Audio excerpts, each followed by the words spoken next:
A primeira igreja bíblica de Araçatuba posta este vídeo para a edificação das pessoas que assistem, mas incentivamos você a sempre frequentar e participar do culto e ministérios em sua igreja local, seguindo a ordem de Hebreus 10, 25, que diz: "Não deixemos de congregar, como é costume de alguns.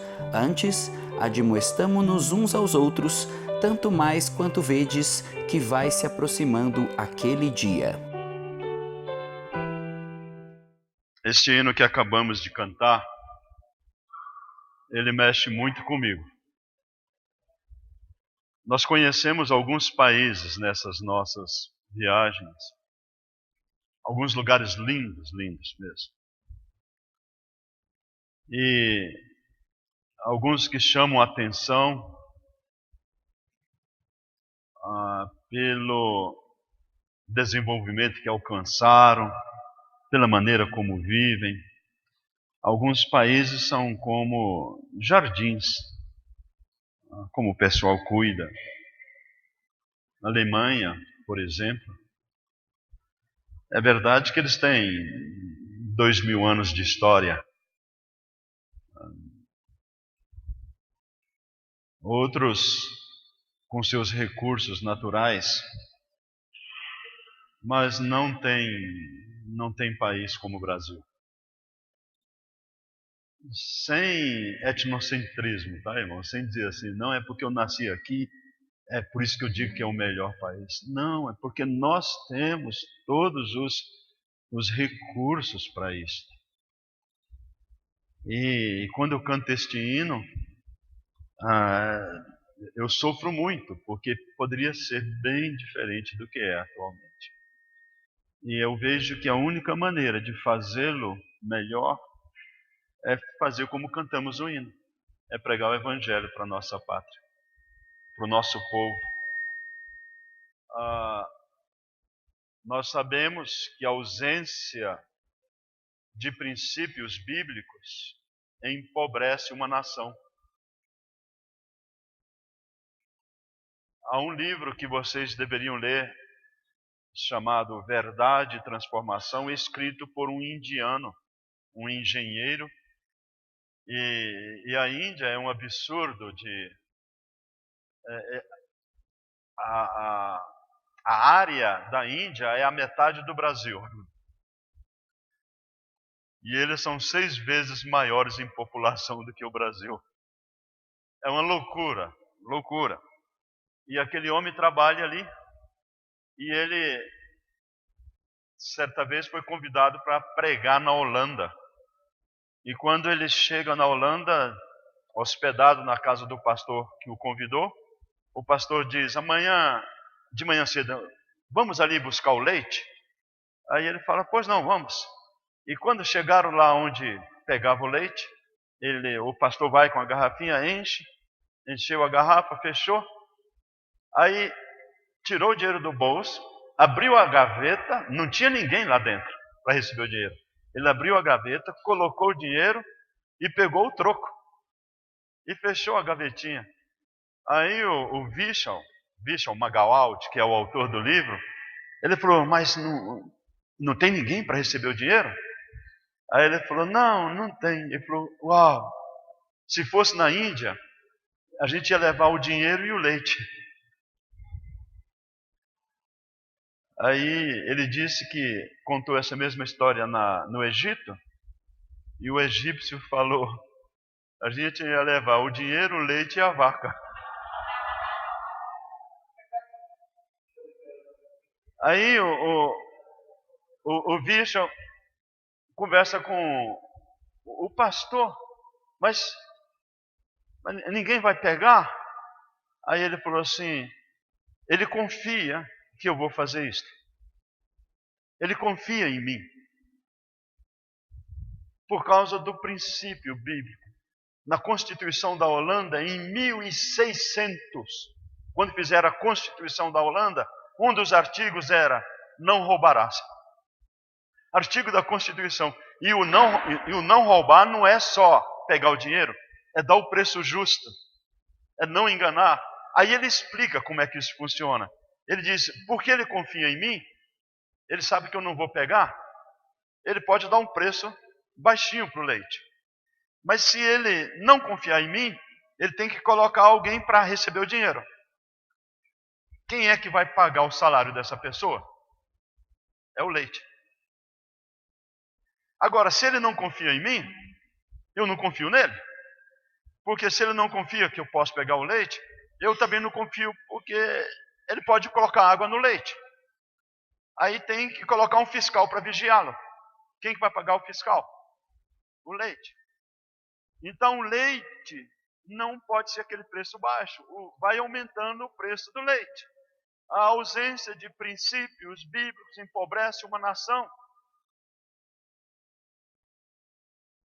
É a palavra que vai transformar o nosso país. Agora, uma palavra com testemunho, com vida. E o que nós estamos vivendo nos dias atuais é a ausência de princípio bíblico na vida dos cristãos. E como um homem, Karmal, o nome dele, ele falou assim, nós temos que evangelizar os cristãos no Brasil novamente. O incrédulo fala isso a nosso respeito. Nós temos que evangelizar os cristãos no país. Eu amo esse hino. E porque eu amo esse que acabamos de cantar, eu vejo que nós temos que pregar o evangelho. É verdade que a nossa terra não é aqui, a nossa pátria é nos céus, mas enquanto aqui estamos, vivamos aqui. E Apocalipse nos mostra que haverá a divisão de nações em até nos céus. Eu pensava que não, mas a gente lê Apocalipse e a gente encontra isso. Apocalipse capítulo 5, versículo 9. Porque foste morto e com teu sangue compraste os que procedem de toda tribo, língua, povo e nação. E os constituíste reinos e sacerdotes e reinarão para todo sempre. Amamos o Brasil? Vamos pregar o evangelho para todo mundo, inclusive para as autoridades, inclusive para aqueles que administram o nosso país. Seria uma transformação total. Está em nossas mãos fazê-lo. E o faremos por obediência à palavra do Senhor. Irmãos, eu estou muito atento ao nosso tema, intimidade com Deus. E hoje à noite falarei mais especificamente sobre este assunto na mensagem que tenho guardado para hoje à noite. Agora de manhã nós também falaremos, mas queremos falar conosco, mexendo com os nossos corações. E eu quero convidá-los a abrir as suas Bíblias em Filipenses capítulo 2, a partir do versículo 14 até o versículo 16. Filipenses 2, versos 14 a 16. Algum tempo atrás me pediram para pregar numa igreja batista regular, chamada Igreja Batista Regular Tessalônica, lá em Manaus. Um templo enorme, muita gente naquele local. E me deram esse texto. O texto era o versículo 15, só o versículo 15. Mas não havia como separar o versículo 14 e o versículo 16. Então, hoje de manhã, nós falaremos desses 3 versos. Assim está escrito: fazei tudo sem murmurações, nem contendas, para que vos torneis irrepreensíveis e sinceros, filhos de Deus, inculpáveis, no meio de uma geração pervertida e corrupta, na qual resplandeceis como luzeiros no mundo, preservando a palavra da vida, para que no dia de Cristo eu me glorie de que não corri em vão, nem me esforcei inutilmente. Na NVI, a palavra ela tem uma diferença que eu acho muito importante, então farei a leitura também na NVI, principalmente o versículo 15. Façam tudo sem queixas nem discussões, para que venham a tornar-se puros e irrepreensíveis, filhos de Deus inculpáveis no meio de uma geração corrompida e depravada, na qual vocês brilham como estrelas no universo, retendo firmemente a palavra da vida, como estrelas no universo. No ano passado, exatamente um ano atrás, nós estávamos em Portugal, passamos um mês visitando igrejas em Portugal, e quem vai a Portugal tem que comer o bacalhau. Em um mês comemos bacalhau 10 vezes. Os portugueses, eles são especialistas na pesca do bacalhau. Há uma carta onde Inglaterra e Portugal faz um tratado em 1300, perdoe-me. Em 1300, há mais 700 anos atrás, um tratado de pesca de bacalhau no Mar do Norte. Os portugueses iam com as suas caravelas e eles levavam canoinhas dentro das suas caravelas. E quando chegava onde deveria pescar o bacalhau, eles baixavam canoinha com um português dentro. E aquele português ficava ali pescando bacalhau com anzol.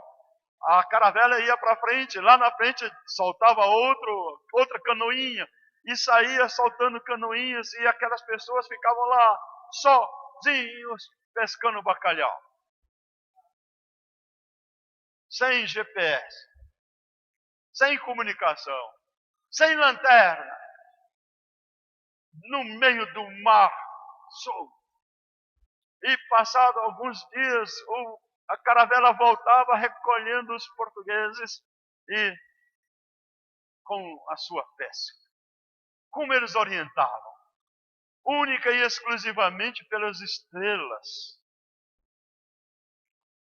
A gente pensa que só português podia fazer um negócio desse.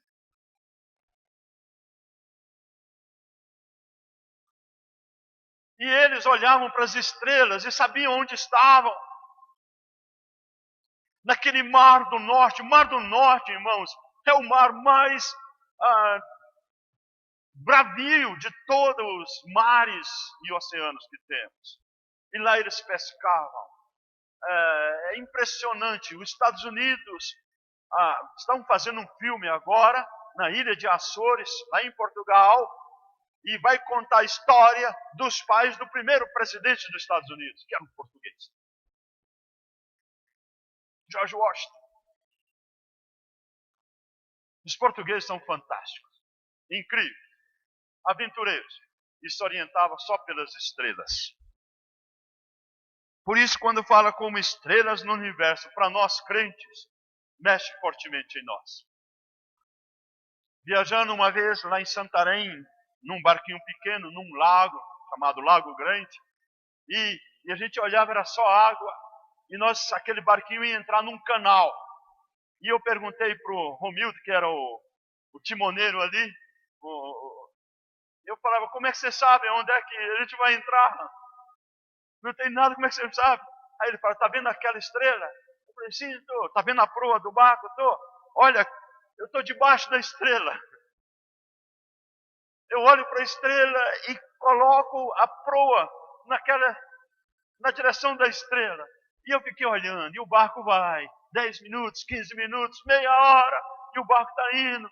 1 hora, e eu estou olhando, e quando eu vejo os matos do lado, ele entrou no canal, eu nem vi. Porque eu observava a estrela que conduzia. Por isso que Jesus, os magos foram guiados por uma estrela no nascimento do Senhor Jesus. Nós queremos falar nisso um pouco daqui para frente. Como viver neste mundo como estrelas, nesse mundo mau. Estamos falando de um cristão irrepreensível, sincero, filho de Deus, inculpável. Irrepreensível, sincero, filho de Deus, inculpável. Estas 4 características do cristão, elas formam o caráter de cada um de nós. Irrepreensível, o cristão não tem que ter absolutamente nada que seja repreensível. Nós devemos ser irrepreensíveis. Irmãos, aqui é duro. Aqui é duro pensar. Lembro-me, vocês vão lembrar daquele presídio Carandiru lá em São Paulo, que foi destruído. Aquele massacre que houve dentro do Carandiru. E na década de 70, 80, por ali, os evangélicos, nós estávamos crescendo no Brasil e começamos a fazer evangelismo em presídios. E o um dos bispos católicos da região, falou assim, não pode fazer evangelismo no Carandiru, capelania, porque a capelania é feita para os membros da sua religião, e lá dentro do Carandiru não tem nenhum evangélico ou protestante. O que vocês vão fazer no Carandiru? Foi o argumento dele. Não havia presos crentes no Carandiru, mas nós queríamos lá para evangelizar, não para fazer capelania com crentes presos. Isso foi na década de 80. Irmãos, passado todos esses anos, hoje, 40% da massa carcerária são de origens evangélicas. E quando você fala, vamos ter um culto, aí vai todo mundo, por quê? Meu pai é crente, eu era isso, eu era aquilo. Absurdo, lá no Rio de Janeiro, esses dias atrás, eu tenho a reportagem, eu salvei no meu computador, nos Rio de Janeiro, os traficantes expulsaram os terreiros de Umbanda, de um bairro grande lá, e falaram, não, porque aqui todos nós somos crentes, nós não queremos macumbeiros aqui. Os traficantes crentes.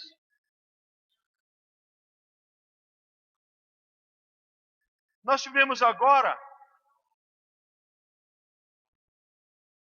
senador Camará, Rio de Janeiro, um irmão que tem um testemunho, uma obra grande num bairro ali, só traficantes, bairro fechado mesmo. Nós chegamos lá, o pessoal com a R15, aquelas coisas, com radinho de comunicação, e é muito comum o irmão Neudes, que tem uma igreja lá, agora dia 7 de setembro, eles completaram 50 anos, me convidaram para pregar no aniversário da igreja. Era comum o Neudes sair com a Kombi da igreja, os traficantes pararam e falaram assim, pastor, ore por mim, porque hoje nós temos um trabalho para fazer.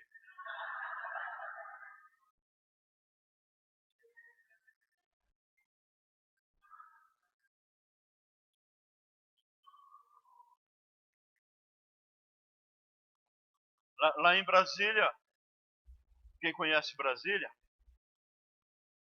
na parte as cidades são chamadas cidades dormitórios. Aí vai todo mundo trabalhar lá no centro, pessoal de Taguatinga, das cidades satélites. Então, quem mora em Taguatinga, Samambaia, Ceilândia, aí tem 3 avenidas, 3 grandes que vão para o plano piloto. Aí tem uma chamada estrutural. De manhã cedo, todas das 6h30, 5h30, até as 7h30, 8h30, vão todas para o plano piloto. 6 pistas largas. À tarde, das 5h30 da tarde até as 7h30, as 6 voltam. Aí depois vai um fluxo normal, 3 indo, 3 voltando. E 80 km por hora, e cheio.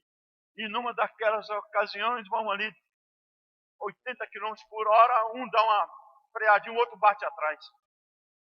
Encostou ali, parou. Aí o da frente, tem razão, quem bate atrás está errado, não manteve a distância normal. O da frente vai para trás e chega ali na porta e como é que você faz, né? Irado, bravo, como é que você faz um negócio desse e tal? E quer partir para os finalmente? O que estava na direção começa a temer, abre o porta-luva, pega um revólver.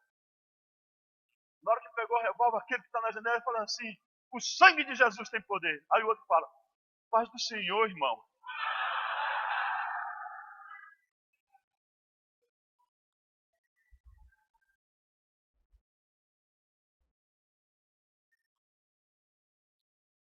Sincero, filho de Deus, inculpáveis. vivendo no meio de uma geração depravada e corrupta. E aqui agora tem algum médico aqui? Médico, enfermeiro, pessoal da área de saúde? Se tem algo que eu poderia falar aqui com toda certeza, se tem alguém com problema de coluna aqui, Deus está me revelando que tem alguém com problema de coluna, eu vou orar depois, me procura. Eu sei que tem gente com dor de coluna aqui. Irmãos, quem não tem dor na coluna, levante a mão.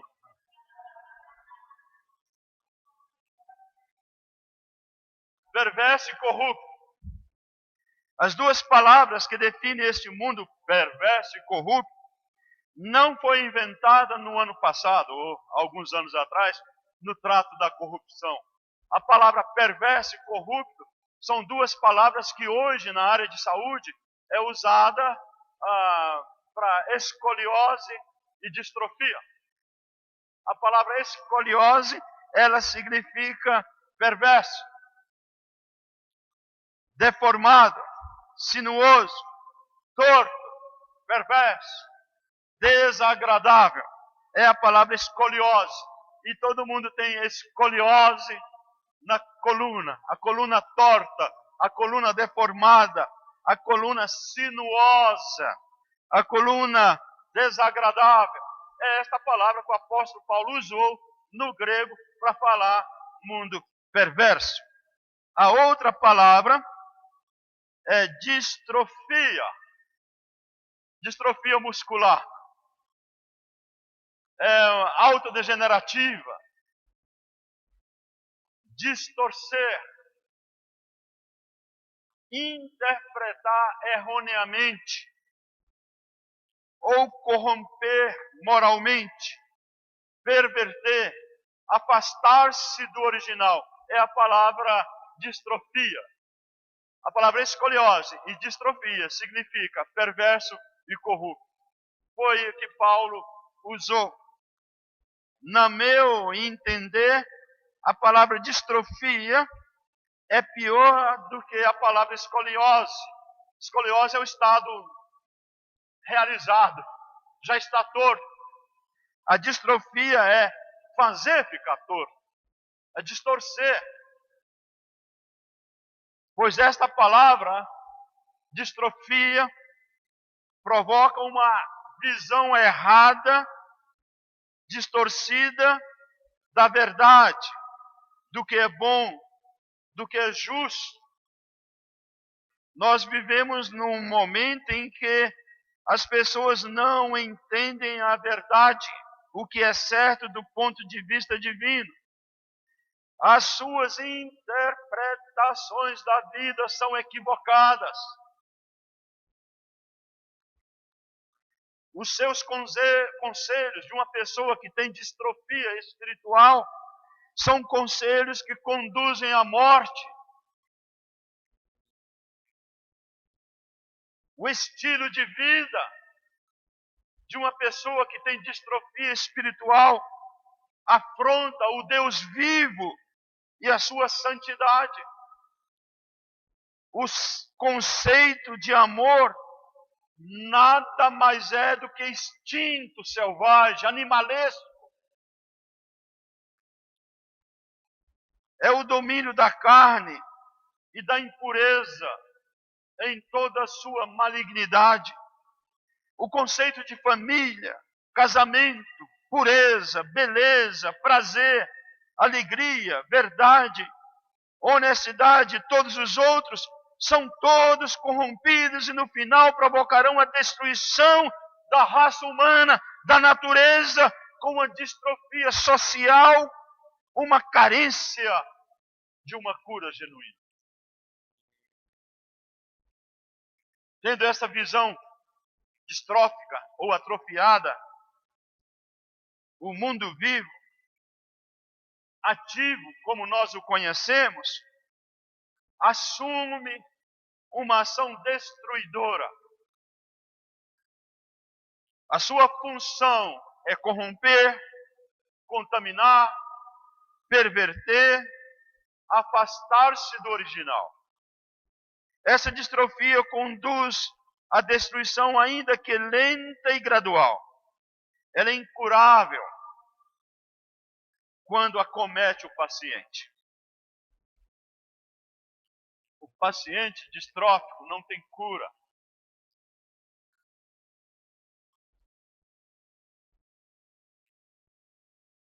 E o máximo que eles conseguem é um controle da qualidade de vida.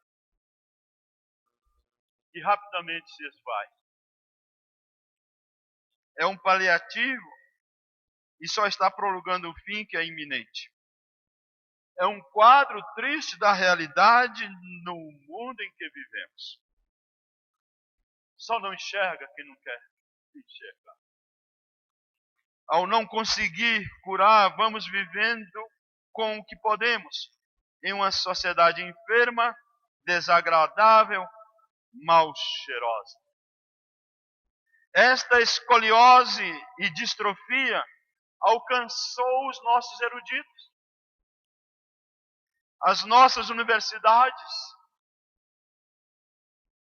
As nossas universidades deixaram de ser acadêmicas e passaram a ser antro de perdição, de imoralidade, de destruição.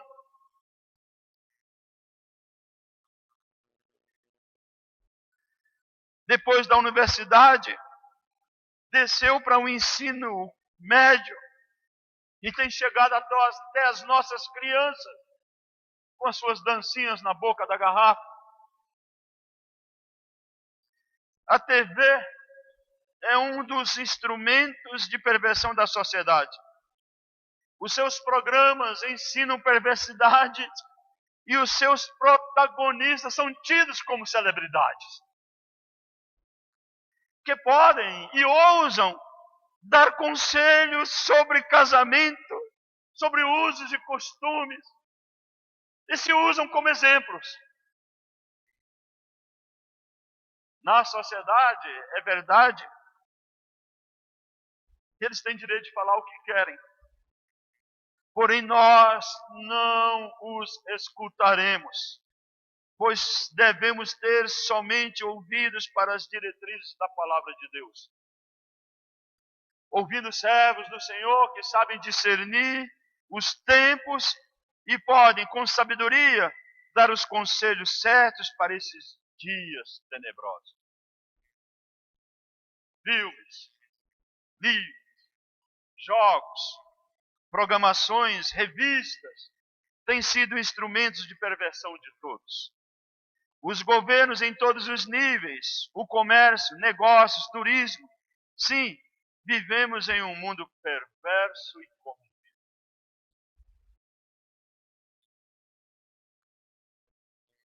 Sim, estamos no meio deste mundo. E o Senhor nos colocou neste mundo. E o Senhor não nos tira do mundo.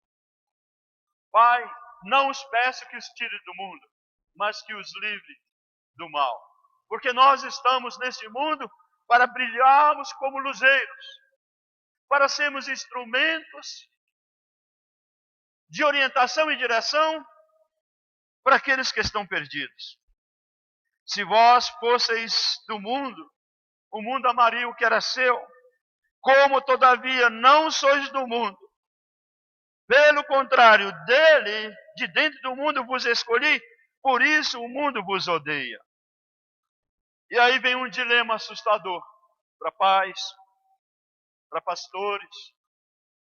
Como viver nesse mundo? No passado, alguns optaram para viver como monges. Se isolaram da sociedade. Criaram um sistema distinto. Mas o fato é que não há como escaparmos do mundo aonde estamos.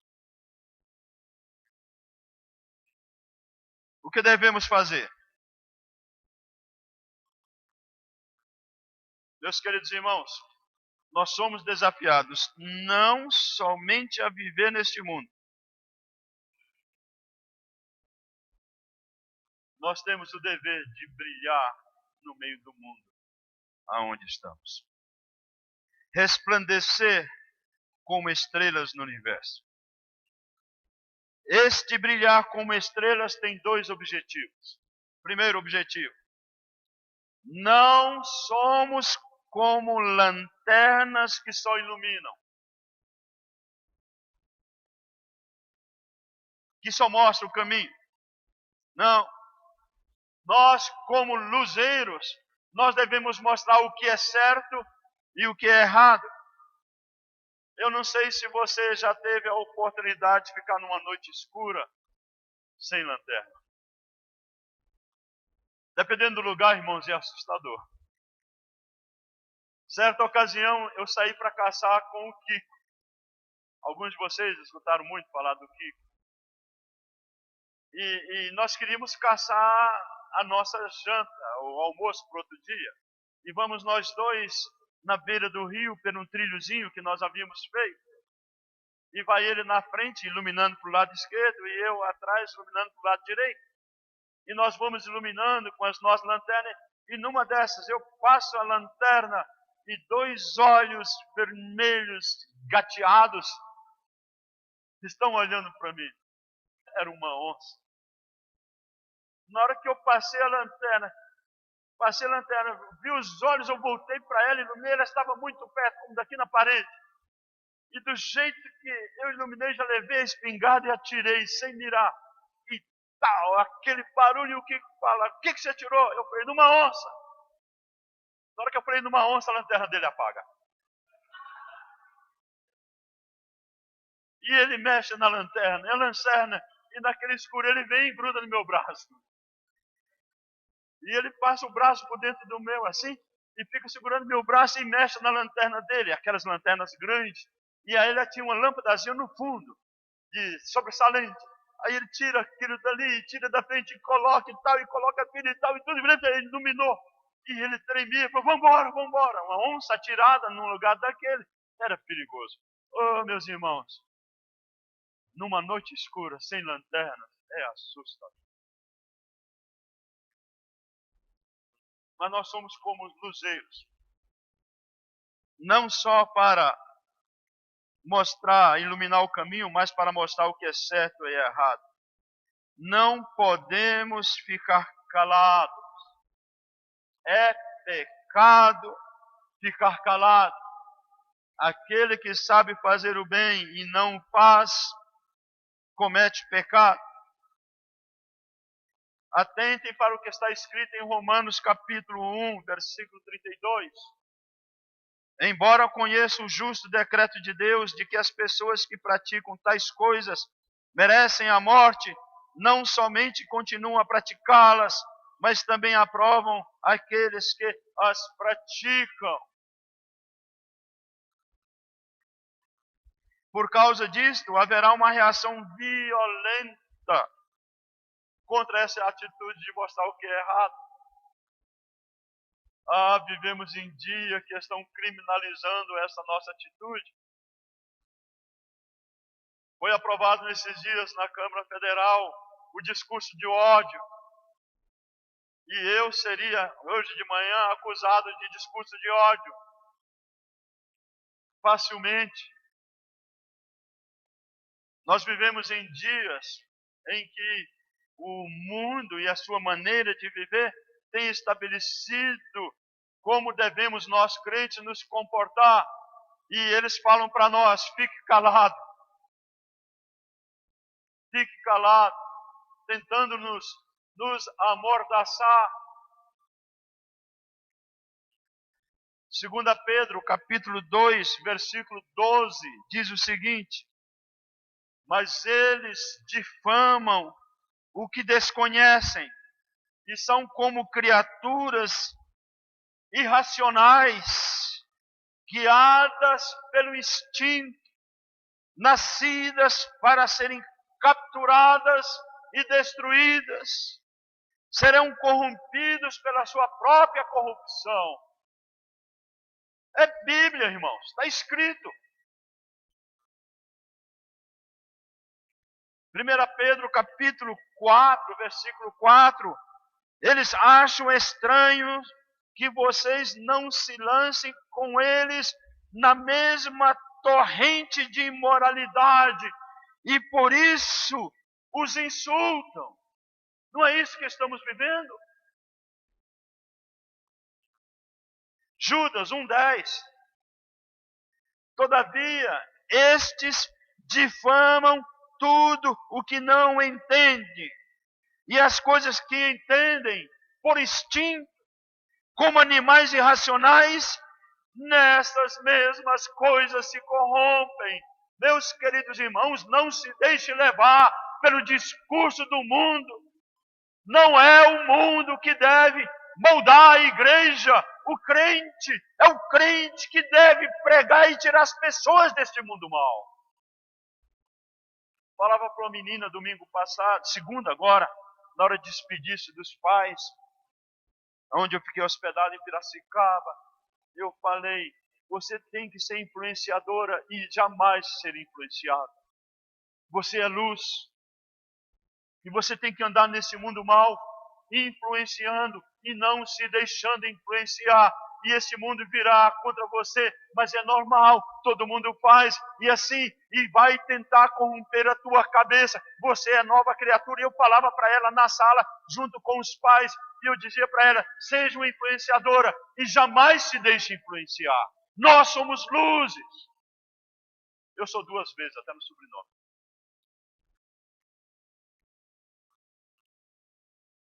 Primeira Pedro 2:12. Nós mostramos o caminho certo. Vivam entre os pagãos de maneira exemplar, para que naquilo em que eles os acusem de praticarem o mal, observem as boas obras que vocês praticam e glorifiquem a Deus no dia da sua intervenção. Mas outro detalhe da luz, ela existe para revelar a Cristo. Meus queridos irmãos, nós estamos para revelar a Cristo, mostrar a Cristo. E o mundo quer ver, as pessoas querem ver, elas nos procuram.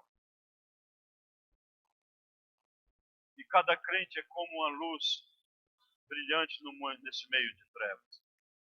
Eu fico preocupadíssimo com a quantidade de convertidos que este mundo tem no Brasil, e eles continuam vivendo como o mundo mal vive. Alguns não experimentaram um novo nascimento. Há uns 30 anos atrás, eu ficava num dilema muito grande quando falava sobre apostasia. Eu falava, é impossível um crente apostatar. É um contrassenso. Biblicamente não dá, porque você estaria falando de perca da salvação. E como eu não creio na perca da salvação, ou como Russell Shedd disse, perguntaram para ele, o crente pode perder a salvação? O Russell Shedd disse, depende de quem o salvou. Se foi Cristo que o salvou, jamais perderá a salvação. Mas não existe salvação fora de Cristo. Aí eu pensava assim, como é que pode apostatar-se? Não tem como se apostatar. O crente não tem como. E aí de repente passaram-se os 30 anos. E hoje quando eu vejo a igreja, vejo os movimentos, aí eu falo, a Bíblia sempre tem razão. É possível apostatar-se. E é o que nós temos visto aí. Domingo passado saiu uma reportagem de um linguista que estava entre os indígenas, isso já faz alguns anos, Everett, segundo o sobrenome dele, e muito amigo do Isaac de Souza, e aquele homem disse, eu vim converter os indígenas e acabei convertido por eles. Hoje eu sou ateu, eu não creio no cristianismo. Um tradutor da Bíblia. E a Globo mostrou a reportagem. A reportagem era para falar de uma descoberta que ele fez dentro da linguística. Mas eles esqueceram, porque ninguém está interessado em ouvir falar sobre linguística. Ia falar que, não, ele deixou de ser crente agora. E é isso que a gente tem escutado o tempo todo, em todos os lugares. Nós precisamos revelar a Cristo, a verdadeira luz. Não temos luz própria, nós refletimos a luz de Cristo. Sim, meus queridos irmãos, nós refletimos a luz de Cristo. Quanto mais tempo na presença de Cristo, mais luz nós refletiremos, mais luz nós teremos. Intimidade com o Senhor, andar com o Senhor. O crente que não anda com o Senhor, ele não tem luz, ele não vai brilhar a sua luz. Embora eu creio que ela está pequenininha, ele ainda tem, mas não ilumina como deveria iluminar. Quantos crentes já andando longe do Senhor voltaram para Cristo? Tem um pastor lá em Anápolis, ele é muito bom, um bom pregador, e ele disse que era um jovem crente desviado. Aí ele estava numa dessas raves, numa dessas festas, e ele estava lá no meio fazendo aquela bagunça. Aí no meio daquilo alguém chega para ele e fala: o que você está fazendo aqui? Aí ele olhou assim, e ele não viu ninguém falando, ou pessoa por perto que podia ter falado aquilo, mas vinha: o que você está fazendo aqui? E aquilo foi tão forte que ele saiu do meio da festa, se voltou para o Senhor, e hoje ele é pastor numa igreja, um excelente pastor. Sabe por que eu creio?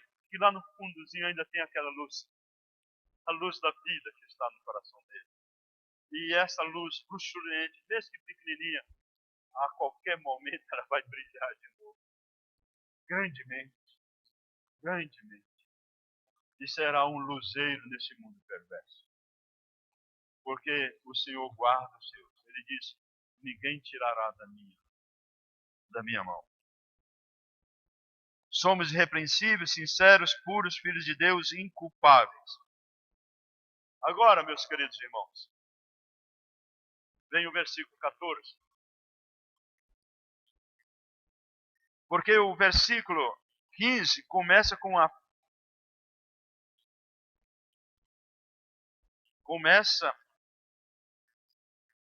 deixe-me abrir aqui, Filipenses 2.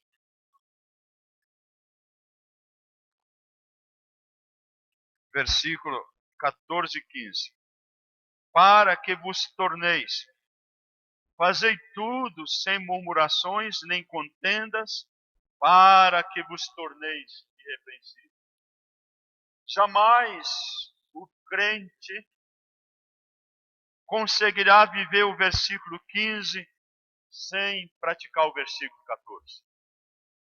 Fazei tudo sem murmurações nem contendas, para que vos torneis. E nós esquecemos o versículo 14. E nesse instante eu quero voltar e falar claramente do versículo 14, dividindo em duas partes: murmurações nem contendas. E tenho aqui o tempo suficiente para ler os versículos que eu preciso ler. Murmurações. Quero começar com Êxodo, eu quero começar com Números 14, versículo 26. Depois disse o Senhor a Moisés e Arão: até quando sofrerei esta má congregação que murmura contra mim? Tenho ouvido as murmurações que os filhos de Israel proferem contra mim. Meus irmãos, a essência que eu quero dizer para vocês é o seguinte: toda murmuração, ela é contra o Senhor. Não existe murmuração que não seja contra o Senhor.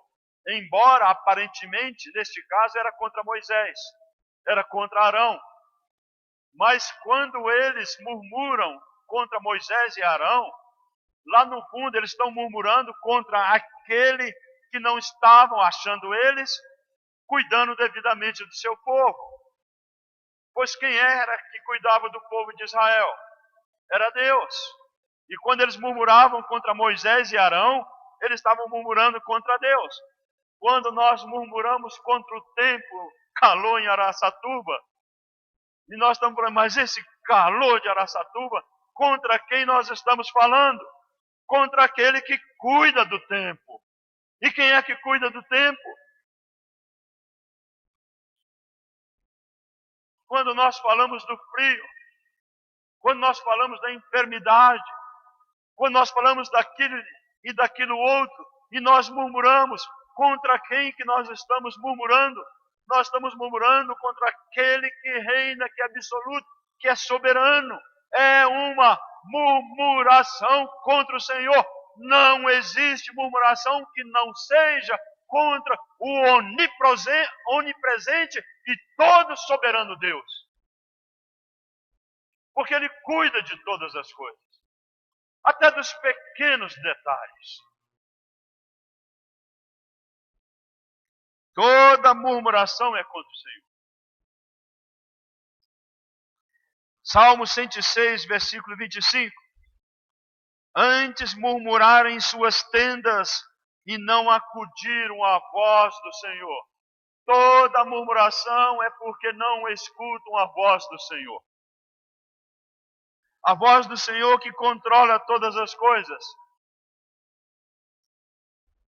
Deixa eu contar algo que aconteceu recentemente conosco. Agora em junho, eu fui convidado, desde o ano passado, para ir à Itália e participar de algumas reuniões. Havia uma grande conferência no final do mês de junho e nós pregaríamos no culto de despedida, de envio de um casal de italianos que iria foram trabalhar no Senegal, numa cidadezinha lá no sul do Senegal chamada Kédougou. Era uma alegria muito grande pregar no culto de despedida desse italiano, desse casal, Máximo e Maria. Nós temos visitado Portugal e Itália tentando desafiar italianos e portugueses para serem missionários ao redor do mundo. Isso seria algo muito especial. Aproveitando que nós estaríamos na Itália, por causa daquele encontro, por causa dessas reuniões, escrevi aos irmãos de Portugal que eu poderia passar alguns dias em Portugal. E eu falei, agenda, marca direito, entre os dias tal e tal, eu posso estar aí com vocês. Eles não me responderam. Então, eu marquei com o nosso irmão da Novas Tribos lá na Itália, Antônio Marino, e marquei para aqueles dias que Portugal não respondeu e a gente estaria com eles. Daríamos um curso pré-campo, capacitação de líderes e tudo mais. E nós ficamos aqueles primeiros dias na Itália, fomos para o congresso. Na última semana de junho, lá em Roma, havia 120 países representados, inclusive aqui, pastor Jorge, algo que me chamou a atenção ontem, Coreia do Norte, e um missionário que é professor na universidade, lá no centro da Coreia do Norte. Professor, e ele testemunha da sua fé.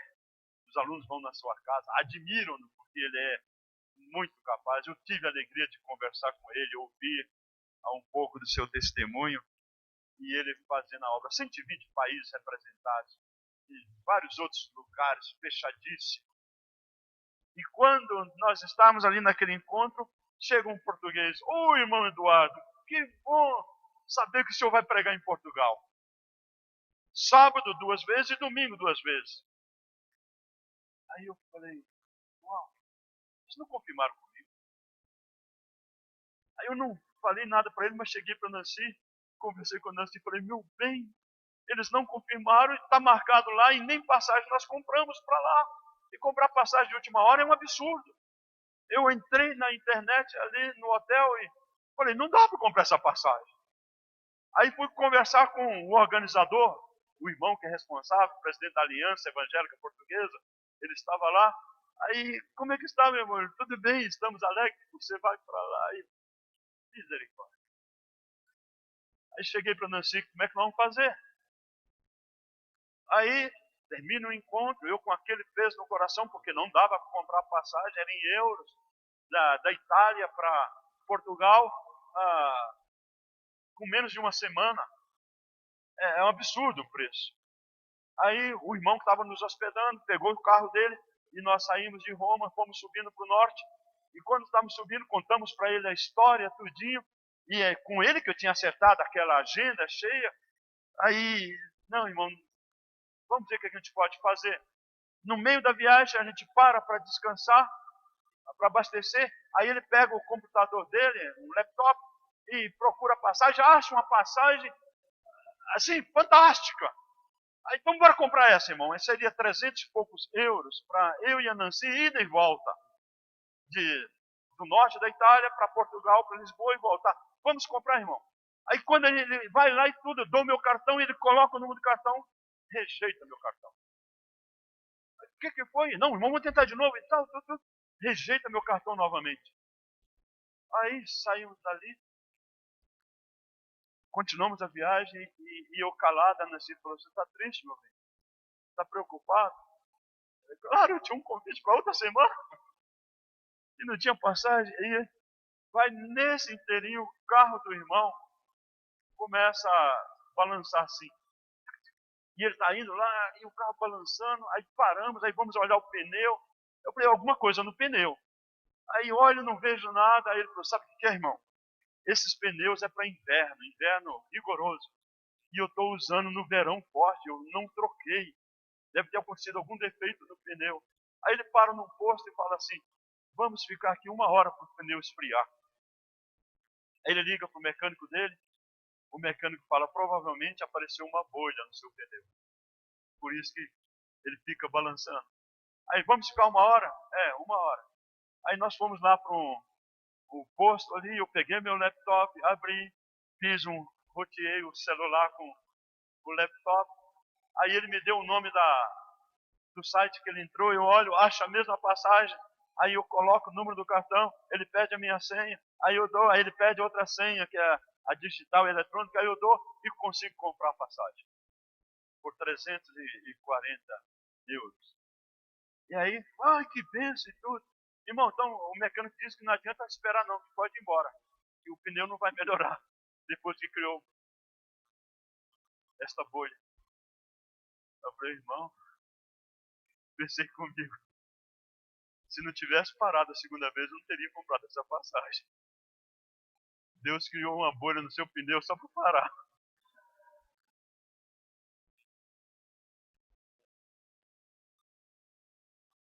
Irmãos, nosso Deus tem controle de tudo. Não escapa absolutamente nada do controle do nosso Deus. E o nosso Deus sabe o que é melhor para cada situação. Eu tenho dezenas de histórias que eu posso contar como Deus deixou acontecer por causa de situações difíceis, mas Ele mostrando que Ele é soberano em tudo isso. Por isso, a murmuração é uma palavra direta contra Deus e contra a sua palavra, contra a soberania divina. Olha só o que está escrito em Judas capítulo 1, só tem um capítulo, mas no versículo 16, os tais são murmuradores, são descontentes, andando segundo as suas paixões. Todo murmurador é descontente, ele anda segundo as suas paixões e por causa da sua paixão, ele não se conforma com o momento presente. Então ele murmura contra aquele que podia mudar a situação e não muda. Porém não tem coragem de falar direto para Deus. Aí fala para as situações.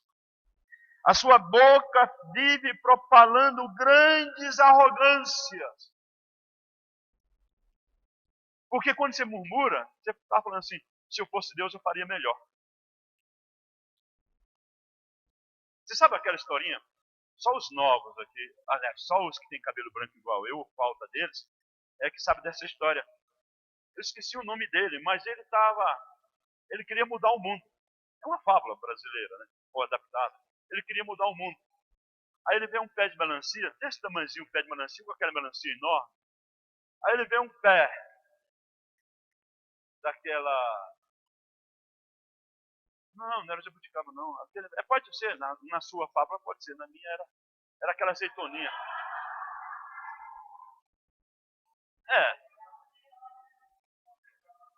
Aí ele deita lá de baixo. E ele sonha. Aí cai uma daquela na cabeça dele, né? E ele olha e fala, puxa, imagina se fosse a melancia. Meus irmãos, eu tenho um cunhado, gosto do meu cunhado. Aí meu cunhado fala assim, ainda bem que não eu não sou Deus. Se eu fosse Deus, eu pegava essa turma todinha, colocava no navio, levava no meio do mar e afundava o navio. Falando dos corruptos.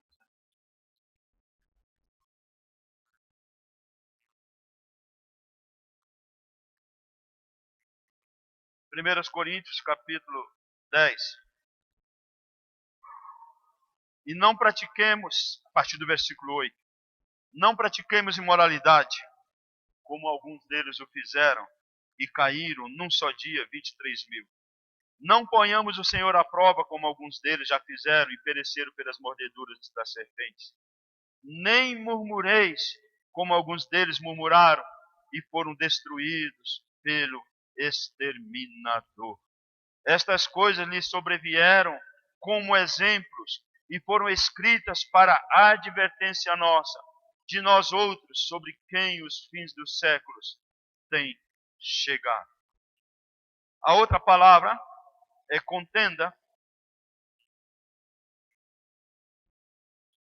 E a palavra contenda no original grego significa dialogismo, ou seja, dialogar. E meus irmãos, é tão interessante, todo mundo quer dialogar. Os homens, os casados, sofrem quando a mulher fala assim, vamos conversar a nossa relação, vamos dialogar, vamos discutir.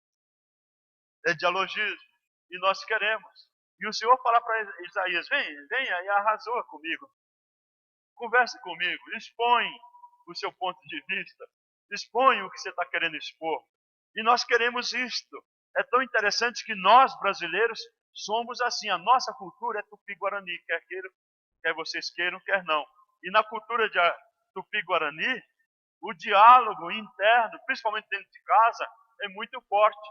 Discute-se, conversa dentro de casa, aí o homem vai para fora e expõe o que pensaram dentro de casa. Ou melhor, ele expõe aquilo que a mulher falou para ele apresentar lá fora. Porque a nossa sociedade é matriarcal, e matrilocal, e matrilinear também. E essa discussão vem de casa. Então todo mundo quer dialogar. E é interessante que o Senhor dá a sua palavra, e nós chegamos com petulância e vamos dialogar diante da palavra. Não é bem assim que está escrito, Senhor. Não é bem desta maneira. Senhor, o Senhor tem que considerar. Irmãos, isto é claro em nosso meio. O Senhor fala, é assim, assim, assim. E a gente fala, Senhor, e se? E se? E se? Não é sem razão que a nossa Constituição é desse tamanho. É a maior do mundo, com todas as explicações possíveis. Porque nós gostamos de dialogar. A palavra no latim, para esta palavra, significa hesitação. A gente hesita em fazer o que está escrito, então a gente quer dialogar. E aí vem a raiz da palavra, que é consideração, discussão, debate, disputa, duvidando, imaginando, raciocinando. E meus irmãos, como isso tem sido uma tragédia. Provérbios capítulo 13, versículo 10, diz o seguinte: da soberba só resulta contenda. Quando alguém começa a discutir, é porque ele se ensoberbeceu e está no nível do outro. E nós queremos nos colocar no nível de Deus para discutir com o Senhor. Provérbios 15, 18. Um homem iracundo, um homem que briga, suscita contenda. Tem alguns de nós que gostamos de contenda. Inclusive, já escutei pessoas falando assim: quando eu estava no mundão, não tinha briga, não. Eu entrei na igreja, pronto.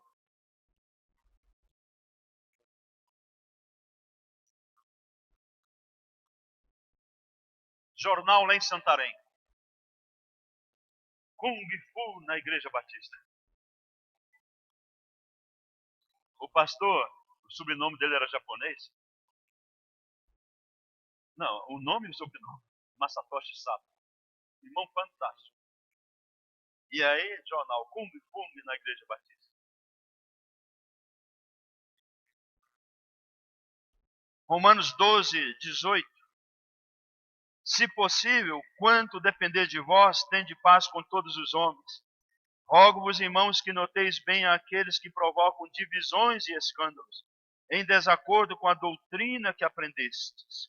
Afastai-vos deles, porque esses tais não servem a Cristo, nosso Senhor, e sim a seu próprio ventre.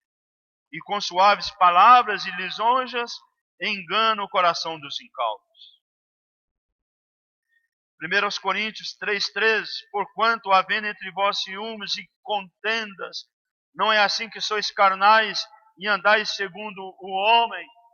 Ah, meus queridos irmãos, nós vivemos em dia de contenda. Se tem 50 membros na igreja, tem 50 pensamentos diferentes. Assembleia, nem se fala. E algumas vezes fala-se o mesmo pensamento que o outro acabou de falar, mas tem que falar. Tem que expor sua ideia. E alguém falou assim, mas Eduardo, você está querendo limitar as pessoas de falar? Não, eu não estou querendo limitar. Todo mundo tem direito de falar, mas pelo menos pensa que o outro falou exatamente o que você falou. Para que você vai falar de novo? E aí, só para dizer que falou. Mas sabe, irmãos, é porque nós temos o ran da contenda. E a palavra de Deus diz, murmuração e contenda são impedimentos para sermos luz neste mundo, para sermos luzeiros. Irmãos, é tão interessante, nós contendemos com tudo, nós murmuramos com tudo. Se eu estou aqui, eu quero estar lá, se eu estou lá, eu quero estar aqui. Se eu acabei de comer, eu queria ter fome, se eu tenho fome, eu quero comer. Nós vivemos num mundo de murmuração e contendas.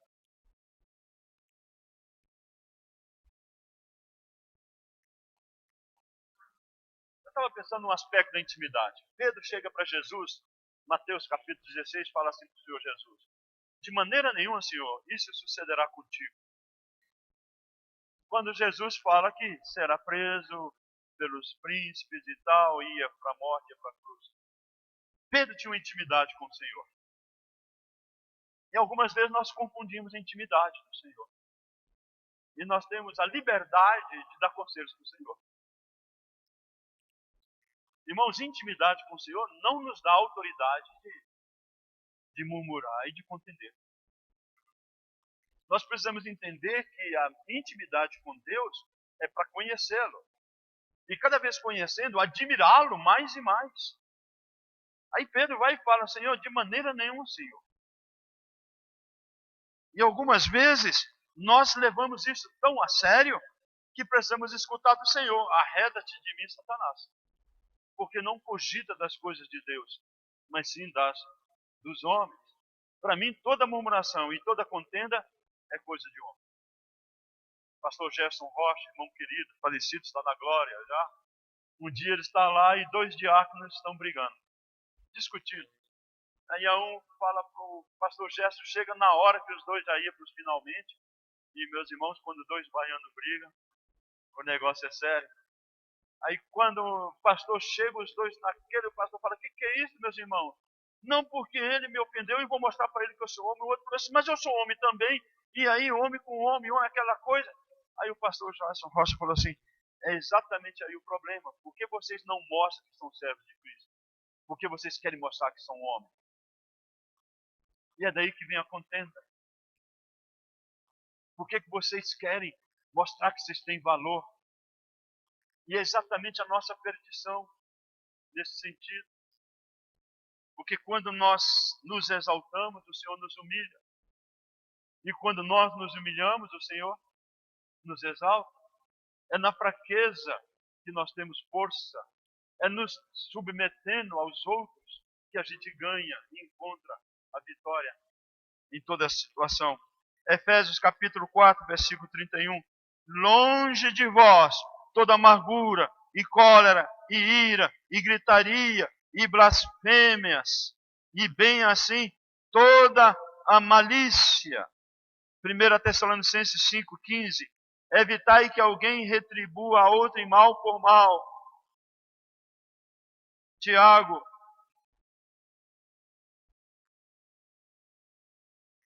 capítulo 3, versículo 14. Se, pelo contrário, tendes em vosso coração inveja amargurada e sentimento faccioso, nem vos gloriei disso, nem mintais contra a verdade. Esta não é a sabedoria que desce lá do alto, antes é terrena, animal e demoníaca. Pois onde há inveja e sentimento faccioso, aí há confusão e toda espécie de coisa ruim. Tiago 4:1. De onde procedem guerras e contendas que há entre vós? De onde? Senão dos prazeres que militam na vossa carne. Dura coisa dizer essas palavras, irmãos. É duro. Mas é isso que nós estamos enfrentando nos dias atuais. Itália tem um problema grandíssimo. As igrejas são tão pequenininhas. Você vai nas igrejas ali, 30, 40 pessoas, e elas se dividem por discussão entre eles. E não nos entra na cabeça um grupo tão pequeno se divide por discussão entre eles. Porque um pensa assim, porque o outro pensa assim. Em vez de se ajuntar, em vez de trabalhar para servir o Senhor, se dividem por gostos pequenos.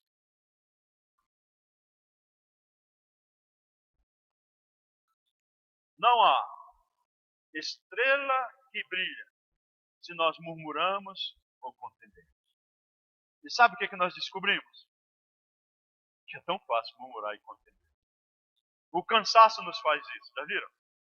Quando nós estamos bem cansados, estressados, não é impressionante como as nossas reações são estúpidas, são quase que reflexos. Pessoas tão tranquilas, pessoas tão passivas, em momento de estresse, pode reagir. Mas sabe o que a gente descobre? Nós descobrimos que nós somos aquilo que nós pensamos. Algumas vezes, dependendo do ambiente, a gente controla. Mas quando nós não temos controle, o que é interno sai para fora. É redundância, mas é isso mesmo, sai para fora. O que está lá dentro do coração. Por isso Romanos diz que devemos transformar a nossa mente e o nosso coração. Não só o versículo 14, mas o versículo 16 também é chave nesse contexto. Preservando a palavra da vida. A palavra de Deus é a nossa única regra de fé e prática.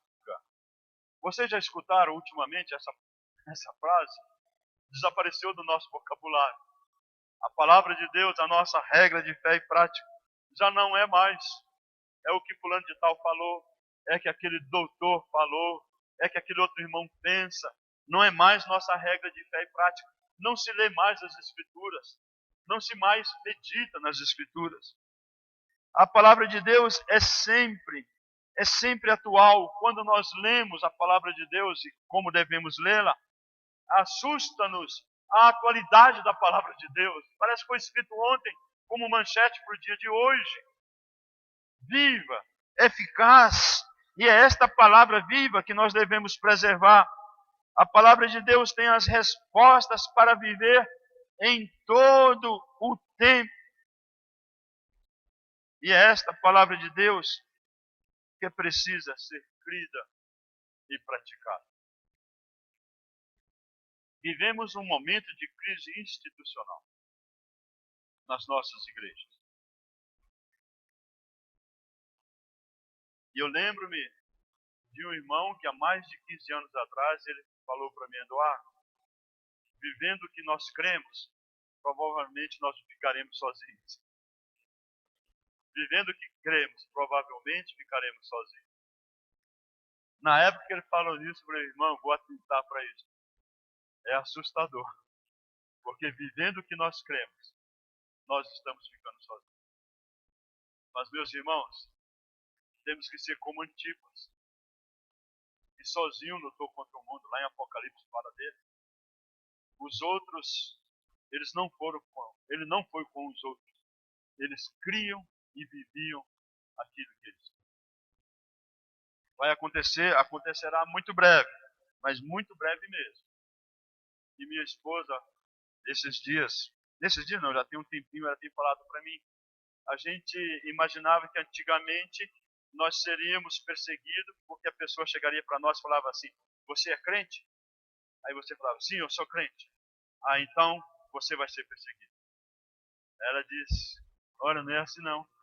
Hoje em dia você é crente? Ai, que bom que você é crente. Já viram isso? Que bom que você é crente. Ô pastor, como é que está o senhor? E em todos os lugares as pessoas falam isto. E você é crente? Ah, que joia. Eu gosto. Quando é que eu posso ir na sua igreja? Você pode pregar lá no meu centro? Virou um relativismo sociocultural muito grande. Aí você é crente? Que joia. Aquela mulher que tem aquele programa de televisão lá, que dá conselho sexual, ela é crente também, né? Mas na hora que ele fala assim, você aprova isso ou aprova aquilo? Nós temos um movimento chamado Parlamento e Fé, que é evangelizar a liderança política para criar uma cosmovisão cristã. É um argentino muito querido, chamado Luciano Bongarra, que tem esse movimento e nós o apoiamos aqui no Brasil. Aí eles foram para Washington, capital dos Estados Unidos, e eles teriam uma reunião lá muito grande, porque há um outro programa quase igual chamado Capitólio. E eles precisavam de um lugar para reunião. E aí foram num templo, e, aliás, eles escreveram para lá, aí o pessoal falou assim, nós podemos ceder o nosso salão para reunião com vocês. Aí ele falou, ai que ótimo, então tá tudo certo. Aí a pessoa falou, não, vocês têm que vir aqui para uma entrevista. Aí ele chega lá, o Luciano Bongarra e Carlos Bastia. Aí naquele templo enorme, lindo, ideal para esse encontro de Parlamento e Fé com representantes de muitos países. Então estamos lá conversando, aí era uma pastora, aí com a lista, eu preciso fazer algumas perguntas para vocês para colocar aqui no nosso relatório. Aí respondendo, a primeira pergunta, você aprova o casamento gay? Aí falou, não, Parlamento em Fé não discute isso. Parlamento em Fé é sobre evangelizar os políticos. Não, tudo bem, mas eu preciso que você me dê essa resposta. Aí o Luciano viu e tentou, né? A Argentina é latina, é como brasileiro, né? Tentou dar a voltinha, um jeitinho, não queria responder. Aí ela falou assim, eu tenho que ter a tua resposta. Você aprova o casamento gay? Aí ele falou assim, olha, particularmente não. Nem deu tempo para continuar. Ela gritou com ele, virou as costas e foi embora. A perseguição virá não é pelo fato de você ser crente. A perseguição virá pela maneira como você pensa sobre os assuntos. Virá não, ela já está aí. Ela já chegou às nossas portas. Já está dentro de casa. Já está nas nossas ruas, em todos os lugares. E é a firmeza na palavra de Deus que nos fará manter firme nesses dias.